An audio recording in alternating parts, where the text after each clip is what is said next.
So my name is Mike Farrer. I was for many years a chief executive in the NHS in England. I ran some of the biggest strategic health authorities in the country, including the North West Strategic Health Authority. But also I was the chief executive of the NHS Confederation and the head of primary care in the Department of Health. But along the way, Heather, when I was in the service, I picked up a number of roles, including the first ever chair of the NHS Innovation and Life Sciences Delivery Board, which then spawned Innovation, Health and Wealth and led to academic health science networks. Really, what we're faced with in health and care systems, and this across the world, is an excess of demand over supply, whether that's money or workforce. And so in that environment where people are suffering, and we know now post-COVID that's been exacerbated, lots and lots of people on a waiting list, deteriorating, we've got to find ways of working differently to be able to get more productivity and value out of every pound we spend. And yes, it'd be nice to have more money, but we know the economies are struggling.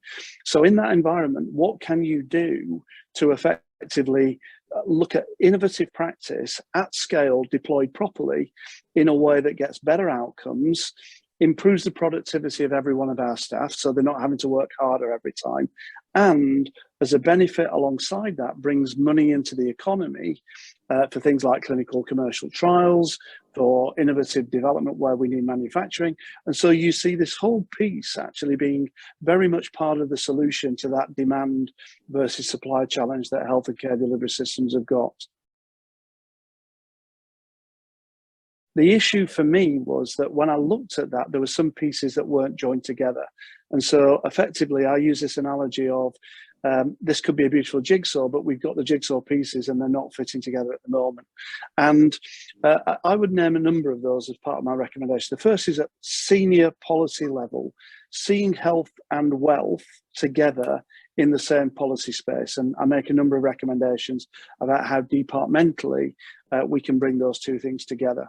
The second thing is underneath that, at the level of Northern Ireland, there are some real pieces of machinery that if we could connect those, we would be able to navigate suppliers and people who want to invest in Northern Ireland through to the right point in the system. The third set of recommendations, I think, are just the most fundamental, really, in terms of once we've got a discovery, how do we convert that into practice? And that means that the delivery system, by which I mean the NHS and care system, is capable and pulling effectively innovation through and deploying at scale to the benefits of the population. And so often we see deals done at national level, but they don't translate into practice. And so I describe this idea of a really efficient and effective ecosystem from discovery through to proof of concept, through to deployment, through to benefits realization. And I think all of those things together could really make Northern Ireland a place that could be very attractive for inward investment, deal with its challenges of supply of demand, and get better outcomes for all its population.